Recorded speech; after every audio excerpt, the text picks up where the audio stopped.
चलिए जानते हैं छत्तीसगढ़ की 25 बड़ी खबरों को सिर्फ 10 मिनट में। लेकिन उससे पहले वीडियो को लाइक और चैनल को सब्सक्राइब जरूर करें। कार की ट्रेलर से आमने सामने टक्कर, 5 दोस्तों की मौत। छत्तीसगढ़ के जशपुर जिले में 6 दिसंबर शनिवार की रात भीषण सड़क हादसा हुआ। NH43 पतराटोली के पास मनोरा थाना क्षेत्र के मेले से लौट रही I-20 कार और सामने से आ रहे ट्रेलर की आमने सामने टक्कर में कार सवार 5 दोस्तों की मौत हो गई। टक्कर इतनी तेज थी कि कार का पूरा अगला हिस्सा पूरी तरह क्षतिग्रस्त हो गया। प्रत्यक्षदर्शियों के अनुसार दोनों वाहन तेज गति में थे। मृतक सभी युवक एक ही गाँव के रहने वाले थे और मेले में सांस्कृतिक कार्यक्रम देख घर लौट रहे थे। पतराटोली के पास अचानक ट्रेलर आने से ड्राइवर नियंत्रण खो बैठा और हादसा घट गया।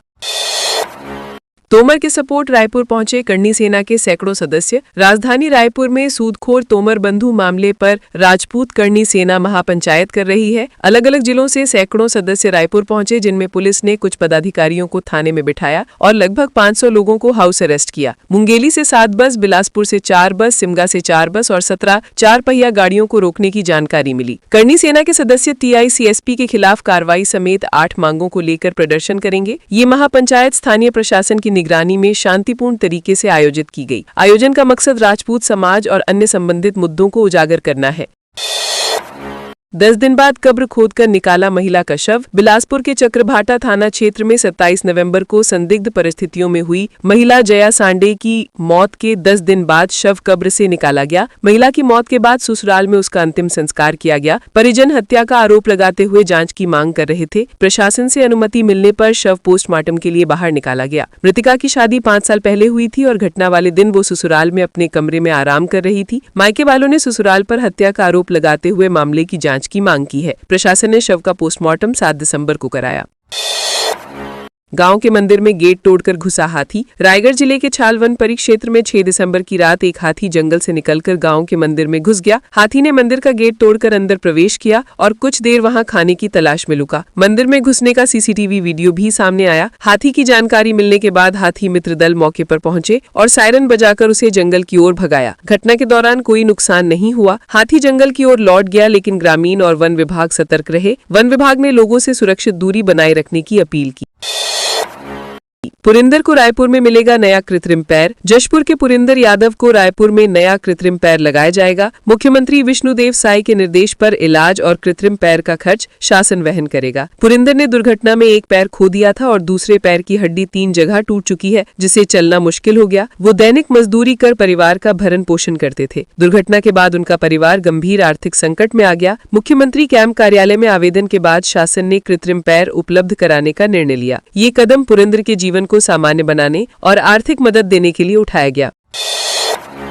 सराफा व्यापारी को गोली मारकर लूट, 4 गिरफ्तार। हरचौका के साप्ताहिक बाजार से लौट रहे 2 सराफा व्यापारियों ब्रह्मा और अनिल सोनी पर 5 जून 2025 को घुघरी के पास हमला हुआ। आरोपियों ने उन्हें गोली मारकर सोने चांदी के जेवर लूटे। पुलिस ने 4 आरोपियों को गिरफ्तार किया, जिनमें मुख्य आरोपी देशराज कुशवाहा मध्य प्रदेश के मुरैना जिले के निवासी हैं। आरोपियों के पास से लूटे गए जेवर, 1 पिस्तौल और जिंदा कारतूस बरामद किए गए। आरोपियों ने अपने भतीजे मोनू कुशवाहा, राम प्रकाश पंडित और उमाशंकर शर्मा के साथ मिलकर वारदात की योजना बनाई थी। पुलिस मामले की जांच कर रही है और अन्य संभावित सहयोगियों की पहचान करने में जुटी है। नाबालिग से रेप के आरोपी को आजीवन कारावास। दुर्ग जिले की विशेष पॉक्सो अदालत ने 17 वर्षीय नाबालिग से रेप के आरोपी वेद प्रकाश उर्फ सागर वर्मा को आजीवन सजा सुनाई। अदालत ने उसे SC/ST एक्ट के तहत भी दोषी ठहराया। घटना 8 दिसंबर 2024 को दोपहर लगभग 1:10 पर हुई। पीड़िता अपने घर में अकेली थी, जबकि उसकी मां आंगन में काम कर रही थी। आरोपी घर में घुस गया और नाबालिग के साथ दुष्कर्म किया। कोर्ट ने टिप्पणी की कि अपराध समाज, कानून और मानवता के खिलाफ गंभीर हमला है। अदालत ने कहा कि ऐसे मामलों में दया दिखाना न्याय के साथ समझौता होगा। रतनपुर पेंड्रा नेशनल हाईवे जर्जर, कोटा विधायक उतरे सड़क पर। कोटा विधायक अटल व्यास श्रीवास्तव ने 6 दिसंबर को रतनपुर पेंड्रा खंड की जर्जर सड़क का जायजा लिया। हाल ही में हुए बस हादसे में एक व्यक्ति की मौत के बाद सड़क की खराब हालत पर आक्रोश बढ़ गया है। ये नेशनल हाईवे गौरेला, पेंड्रवा, मरवाही, अमरकंटक और जबलपुर से बिलासपुर रतनपुर तक जाता है। जगह जगह गड्ढे और उखड़ी डामर के कारण सफर करना बेहद जोखिम भरा हो गया है। विधायक ने विभाग की कार्यप्रणाली पर सवाल उठाए और तत्काल सुधार की मांग की। लोगों ने सड़क की जल्द मरम्मत की अपील की, ताकि भविष्य में हादसों से बचा जा सके।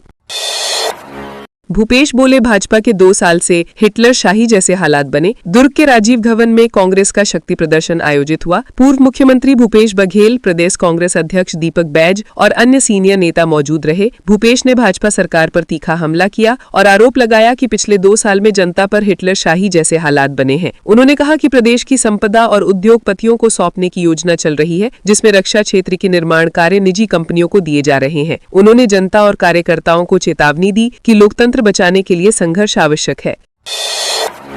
छत्तीसगढ़ पीजी सीटों पर नई नीति का विरोध। छत्तीसगढ़ में पोस्ट ग्रेजुएट मेडिकल सीटों के आवंटन की नई नीति को लेकर विवाद बढ़ गया है। राज्य सरकार ने 1 दिसंबर 2025 को नई गजट अधिसूचना जारी की, जिसे मेडिकल छात्रों और डॉक्टरों ने अन्यायपूर्ण बताया। शनिवार को कांकेर मेडिकल कॉलेज के छात्रों ने काली पट्टी बांधकर विरोध जताया और तत्काल नीति वापस लेने की मांग की। प्रदर्शनकारी छात्र और छत्तीसगढ़ डॉक्टर्स फेडरेशन का आरोप है कि नई नीति स्थानीय छात्रों के लिए असमान अवसर पैदा करती है। पहले 50% सीटें स्थानीय छात्रों के लिए आरक्षित थीं, लेकिन नई व्यवस्था में इसका अनुपात बदल गया है।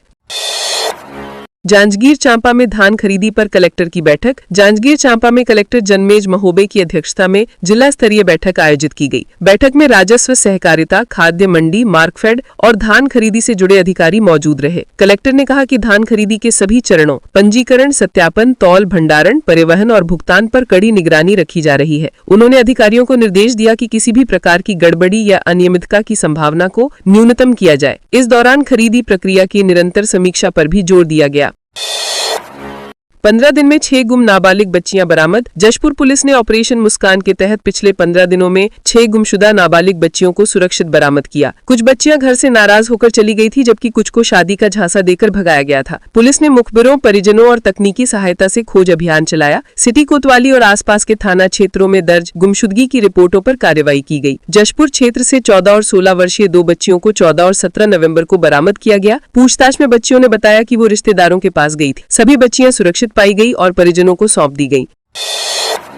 दुर्ग जिले में सड़क हादसे में टेक्नीशियन की मौत। दुर्ग जिले के रिसामा गांव में 6 दिसंबर की शाम 2 तेज रफ्तार बाइक की आमने सामने टक्कर हुई। इस हादसे में उत्तम चंद्राकर की मौत हो गई, जो क्रेडा विभाग के क्लस्टर टेक्नीशियन थे। दूसरी बाइक पर सवार मिथिलेश यादव गंभीर रूप से घायल हो गया। पुलिस के अनुसार दूसरा बाइक सवार नशे में था। हादसे ने मृतक के परिवार और विभागीय कर्मचारियों में आक्रोश फैला दिया। घायल युवक को दुर्ग जिला अस्पताल में भर्ती कराया गया। पुलिस ने दुर्घटना के बाद जाँच शुरू की और सड़क सुरक्षा उपायों पर सतर्क रहने की सलाह दी।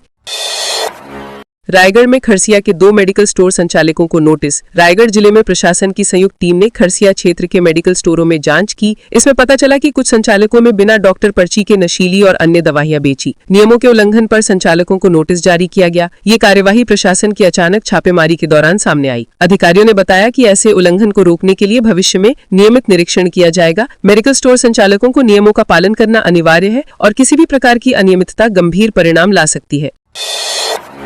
दुर्ग में जुआ खेलते 8 आरोपी गिरफ्तार। दुर्ग पुलिस ने ग्राम नंदिनी खुंदनी में अवैध जुआ फड़ पर दबिश देकर 8 आरोपियों को गिरफ्तार किया। सूचना मिली थी कि किशोर साहू के खेत में लोग ताश खेलकर पैसे का दाम लगा रहे थे। पुलिस ने खेत का घेराव किया और भागने वाले सभी आरोपियों को मौके पर ही पकड़ लिया। ये कार्यवाही मुखबिर की गुप्त सूचना के आधार पर की गई। थाना नंदिनी नगर की टीम ने आरोपियों से पूछताछ शुरू की। गिरफ्तार किए गए आरोपी अब कानून के अनुसार न्यायिक प्रक्रिया के तहत कार्यवाही के लिए भेजे जाएंगे।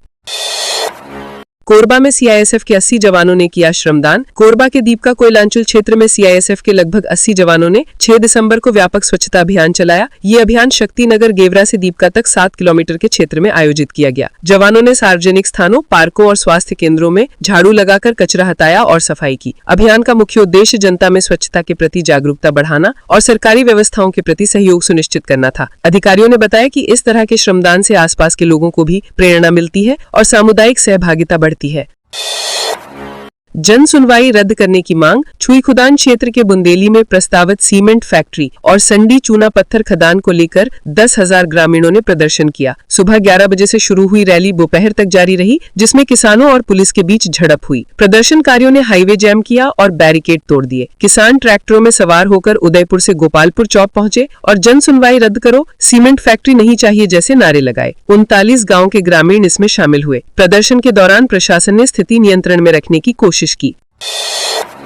दुर्ग में मोबाइल छीनकर भागे बदमाश। दुर्ग जिले के खमतराई इलाके में ऑनलाइन बिक्री के बहाने धोखाधड़ी हुई। एमकॉम छात्र रोहित देवांगन ने OLX पर अपना मोबाइल फोन बेचने का विज्ञापन दिया। 5 दिसंबर की सुबह एक व्यक्ति ने खुद को खरीदार बताकर उसे रायपुर दुर्ग रोड स्थित टाटीबंद पेट्रोल पंप बुलाया। मौका पाकर बाइक सवार बदमाश मोबाइल चार्जर और बिल सहित पूरा बॉक्स झपटकर फरार हो गए। पुलिस ने मामला दर्ज कर जांच शुरू की है। छात्र ने बताया कि वारदात से उसे और परिवार को आर्थिक नुकसान हुआ।